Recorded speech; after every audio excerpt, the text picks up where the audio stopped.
హైదరాబాద్ లో కన్సల్టేషన్ మరియు 3,500 రూపాయల colour Doppler test Avis hospitals లో ఉచితంగా పొందండి. విజయదశమి శుభాకాంక్షలు రమ్మగారు. నీకు కూడా విజయదశమి శుభాకాంక్షలు జయ. సుమన్ టీవీ ప్రేక్షకులందరికీ విజయదశమి శుభాకాంక్షలు. మరి దశమి యొక్క విశిష్టత, ఆ రోజు పూజా విధానం, అనుసరించాల్సిన విధి విధానాలు, ముఖ్యంగా అవి ఒకసారి మాట్లాడుకుందామండి. నవరాత్రి పూజా విధానం 9వ రోజు రాత్రితోట అయిపోతుంది. అయితే ఈసారి రాత్రి కాకుండా 9 పగలతోటి అయిపోయి ఆవాళ సాయంకాలమే దశమి వస్తుంది కాబోలు.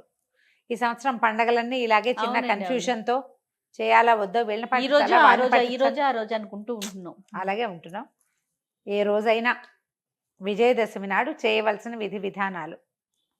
విజయదశమి నాటి సాయంకాలం అమ్మవారిని అర్చించిన వాళ్ళకి ఇహపరాధులు అద్భుతంగా ఉంటాయట.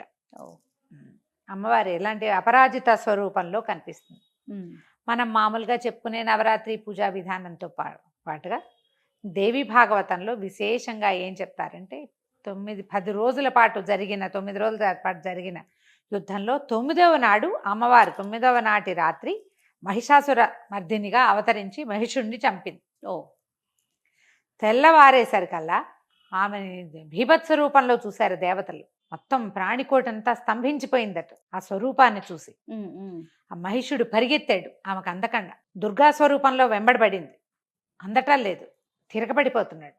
అయితే ఇవిడు ఏం చేసింది, వాడు పరిగెడుతుంటే వాడు వెనకాల పరిగెడుతూ 18 చేతులతోటి అతని వెనకాల పరిగెత్తి, దుర్గకి 18 చేతులు చెప్పరు, 8 చేతులతోటే ఉంది ఆవిడ. తర్వాత స్వరూపమైన మహిషాసురమర్దిని స్వరూపం 18 చేతులు, అష్టాదశ బాహువులతోటి అన్ని శక్తులు కేంద్రీకృతం చేసి మహిషుణ్ణి సంహరించింది. అయితే ఈ అమ్మవారిని ఇలాంటి స్వరూపం రావడానికి కారణం ఆమె ఈ దేవతలందరి దగ్గర ఉన్న శక్తులని స్వీకరించిందట.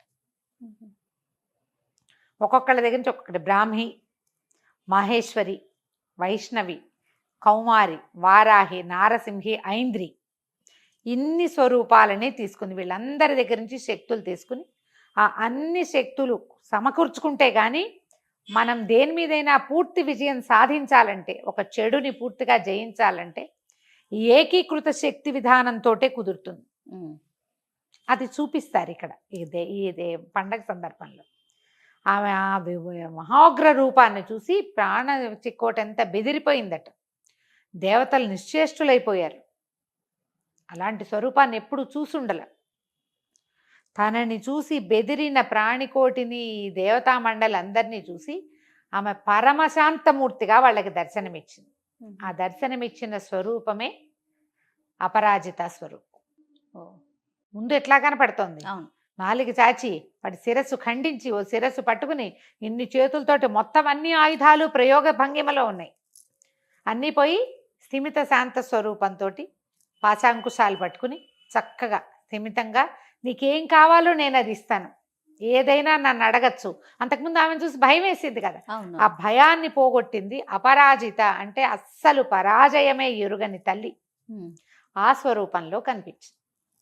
ఆమెను చూసిన వాళ్ళకి ఇక పరాజయమే ఉండదు, అంతే.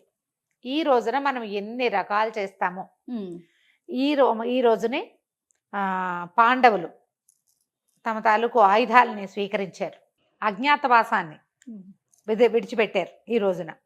తర్వాత రాముల వారు ఈ రోజునే యుద్ధానికి ప్రారంభం చేశాడు. ఎన్ని రకాల కథలో చెప్పబడతాయి దీని మీద. ఇప్పుడు ఇలాంటి అత్యద్భుతమైన రోజున ఇది ఏమిటంటే దీన్ని విజయ దశమిగా చెప్తారు. ఈ రోజున ఏ పని మొదలుపెట్టినా మన పని అయిపోతుంది, పని శాంతంగా అవుతుంది, పూర్తిగా అవుతుంది, సక్సెస్ఫుల్గా అవటం కోసం పాతకాలంలో క్షత్రియులంతా కూడా ఈ రోజును విశేషంగా భావించి సీమోల్లంఘన చేసేవారు. అంటే యుద్ధానికి సన్నద్ధమయ్యే వాళ్ళంతా కూడా 9 రోజులు అర్చన చేసి 10వ నాడు అపరాజిత అర్చన చేసిన తర్వాత సీమోల్లంఘనం అంటే ఇప్పుడు మనం ఏం చేస్తున్నాం, ఊరు మొగదలకు వెళ్ళి రావాలని చెప్తారు. తెలంగాణ అంతా కూడా ఊరు బయటికి వెళ్ళి రావాలంటారు. ఊరు బయటికి వెళ్ళి రావటం ఇది సీమోల్లంఘనం చేయటం. అంటే ఆ రోజున ఊరు దాటేవాళ్ళు. ఈ 10వ నాడు ఊరు దాటిన వాడికి వాడు ఏ పని మీద వెళ్ళాడో ఆ పని అయిపోతుంది, అమ్మవారు సాధించినట్టుగా సాధించేస్తాడు అతను. అందుకని మన వాళ్ళు ఏం చేస్తారు, పొలిమేరలు చూసి రావాలని పొలిమేర దాకా వెళ్ళొస్తారు. ఒట్టిగా పొలిమేర చూసి రావడం కాదు, ఆ రోజుల్లో చేసిన విధానం అది. అలాగే ఈ రోజున శమి వృక్షానికి పూజ చేస్తారు. అవును. మనం కూడా చేసుకుంటాం కదా, తెలంగాణ అంతా బంగారం బంగారం అని ఈ శమి వృక్ష ఆకులన్నీ తెంచిస్తారు. అయితే ఈ పాండవులు శమి వృక్షం మీదే తమ ఆయుధాలు దాచిపెట్టారని, ఈ శమైతే పాపం శమి శత్రు వినాశిని అర్జునస్య ధనుర్ధారి రామస్య ప్రియదర్శిని ప్రియవాదిని అని కూడా చెప్తారు కొన్ని చోట్ల. అంటే రాముడు కూడా శమి పూజ చేశాడని. అంటే ఈ శమి పూజ నిన్న మొన్న మొదలైంది కాదు, యుగాల నుంచి ఉంది. కృతయుగ నాడు త్రేతాయుగ నాడు రాముల వారు చేశారంటే ముందు యుగంలో ఉంది కాబట్టి త్రేతాయుగంలో చేశారు. అంతే. ఈ శమి వృక్షము అప్పట్లో ఏం చేసేవారట, శమి మీకు నేల ఎక్కడైతే ఉందో దాని మొగదలలో మట్టి తీసుకునేవారట. ఆ మట్టికి మహాబలం కలిగించే మట్టి అని అది.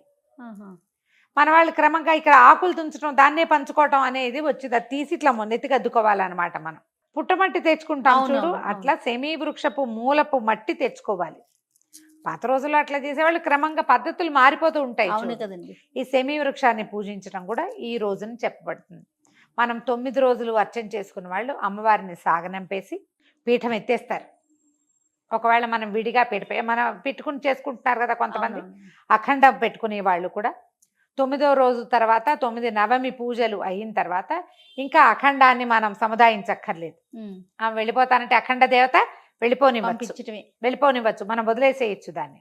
అక్కడి నుంచి ఒక పీట పెట్టుకుని విడిగా అమ్మవారిని పెట్టుకుని చేసుకుంటున్నాం అనుకోండి.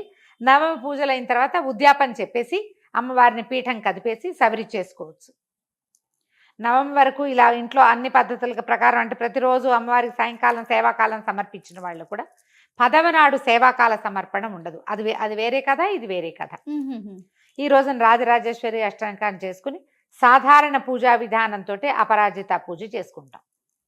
రోజువారీ పూజలాగానే మన ఇంట్లో ఓ లలితాదేవి పటం ఉంటే ఆమెకి చక్కగా గంధం పుష్పం అర్చన చేసుకుని నమస్కారం చేసుకోవటం, రాజరాజేశ్వరి అష్టకం చదువుకోవటం. కుదిరితే లలితా సహస్రనామం మీ ఓపిక ప్రకారం చేసుకోవచ్చు. స్నేహితుల్ని కలుసుకోవటం ఈ రోజున చేసేది. ఈ బంగారం పంచిపెట్టుకోవటం. శమీ వృక్షం ఎక్కడైనా ఉంటే వెళ్ళి శమికి ఒక ప్రదక్షిణం చేసి నమస్కారం చేసుకోవటం. దాని వృక్ష మూలం తాకాలి, అంతే. నేల తాకటం అనేది చాలా ఇంపార్టెంట్. మన ప్రాంతంలో పాలపిట్టను చూడడం అని చెప్తారు. ఈ పాలపిట్ట ఏంటంటే అది వర్షాలు ఉన్ననాళ్ళు అది బయటికి రాదు, దానికి తడిగిట్టదు. వర్షాకాలం వెళ్ళిపోయింది అనే దానికి సూచన పాలపిట్ట రావటం. వానలు ఆగిపోయినాయి, అందుకని మనం ఆ పాలపిట్టను చూడాలి అని చెప్తారు. పాలపిట్టలు కనపడవు ఈ మధ్యట, పంజరాల్లో పెట్టి పట్టుకొచ్చి చూపిస్తారట. పాలపిట్ట దర్శనం తప్పనిసరి అని. పాలపిట్ట దర్శనం చేయాలంటే ఏం చేయాలి జయ? మనం ఇంట్లో కూర్చుంటే కనపడుతుంది, రోడ్డు మీదకి వెళ్ళాలి కదా, పచ్చిక బయళ్లలోకి బయటికి వెళ్ళాలి, ప్రకృతిని చూడమని. అంతే. వర్షాకాలం తగ్గిపోయి శీతాకాలం మొదలయ్యేటప్పుడు ఒక శోభాయమానమైన ప్రకృతి ఉంటుంది కదా, అది చూడడం కోసం. అది చూడడం. పైగా శరత్కాలపు వెన్నెలలు మహాబాగుంటాయి. సాయంకాలం పూట బయటకు వస్తే ఆ పాలపిట్ట కనిపిస్తుంది. ఆ వెన్నెలని కూడా సాయంకాలం అయ్యేసరికి చీకటి పడేసరికి మనకి చంద్రుడు కనపడతాడు, చంద్రోదయం అయిపోతుంది కదా, చాలా బాగుంటుంది. శరత్కాలపు వెన్నెల చల్లగా ఉంటుంది. అదే కదా మనం శరత్చంద్రుడు అని చెప్తారు. అందుకోసమని సాయంకాలం బయటికి వెళ్ళి సీమోల్లంఘన చేసి, అంటే ఊరు బయళ్ళకి పొలిమేరల దాకా వెళ్ళి ఈ పిట్ట కోసం చూసి మనం తిరిగి రావాలంటే ఊరు బయరు మన ఇంటి పక్కనే ఉండదు, ఇదంతా నడిచి వస్తాం. చంద్ర దర్శనం కూడా చేస్తాం. పనిలో పని వాతావరణం ప్రశాంతంగా చల్లదనం మొదలవుతూ కనపడుతుంది. ఆ ప్రకృతిని ఆస్వాదించడం కోసం ఏర్పరిచారు. ఈ విధంగా మనం విజయదశమి పండగ జరిపేసుకోవటమే. ఏదైనా నివేదన చేసుకోవడానికి చక్కెర పొంగలి, తర్వాత శాఖ అన్నము, చక్కగా అన్ని కూరలు వేసిన కదంబ సాదము, అలాంటివి నివేదన చేసుకోవచ్చు అమ్మవారికి. స్నేహితులతో మాట్లాడుకోవటము, దేవాలయ దర్శనం చేసి రావటము. ఈ రోజున ఏదైనా ముఖ్యమైన పనులు మొదలు పెట్టదలుచుకున్న వాళ్ళు ఇవాళ మొదలు పెడితే అన్ని పనులు సక్రమంగా అవుతాయి. వ్యాపారానికి కానీ, విద్యకి కానీ, ప్రయాణానికి కానీ, ఫారిన్ ప్రయాణం చేయదలుచుకున్న వాళ్ళు ఈ రోజునే అప్లికేషన్స్ పెట్టుకోవటం కానీ, పండగ సెలవైనా మనం రాయొచ్చు కదా, ఆన్లైన్ అప్లై చేసుకోవచ్చు కదా, వ్యాపార ఆరంభం చేసుకోవచ్చు, వ్యాపారం డెవలప్ చేసుకోవచ్చు. కొత్తగా ఏదైనా చదువుకోదలుచుకున్న వాళ్ళు ఈ రోజున మొదలు పెట్టుకుంటే చదువు సజావుగా సాగుతుంది. ఈ రోజున ఇంకా ముహూర్తం ఏం చూసుకోకర్లేదు. దశమి నాడు కొత్త బండి స్టార్ట్ చేయటం, కొత్త వస్తువులు మొదలు పెట్టుకోవటము, ఒకవేళ ఏదైనా కొత్త ఇంటికి వెళ్ళదలుచుకుంటే ఆ రోజున వెళ్ళిపోవటము, ఏదైనా చేయొచ్చు. విజయదశమి నాడు ముహూర్త నియమం విజయాలి, అంతా విజయాలి. మనం అన్ని చోట్ల ఇదే పాటిస్తాం. భారతదేశం అంతా జరుపుకునే పండగ అంతే. దసరా అందరూ చేసుకుంటారు. దశహర అనేది ఇక 10 వృత్తులు, మన అవును. మనోవృత్తుల్లో ఉన్నటువంటి 10 రకాల దుర్లక్షణాలని పోగొట్టుకునే రోజు. ఒకవేళ ఈ 9 రోజులు మనం ఏమి చేసుకోలేదు, ఇవాళ పెద్ద పండుగ అని అనుకుంటే ఈ రోజైనా మీరు అమ్మవారిని అర్చన చేసుకోవచ్చు. ఓ లలిత సహస్రనామం చదువుకోవచ్చు, రాజరాజేశ్వరి అష్టకం చదువుకోవచ్చు, ఓ దేవాలయం దర్శనం చేసిన 10 రోజులు పూజ చేసిన ఫలితం ఈ 10వ రోజు, 9 రోజులు చేసింది 10వ రోజు పూజ చేసినా కూడా లభిస్తుంది.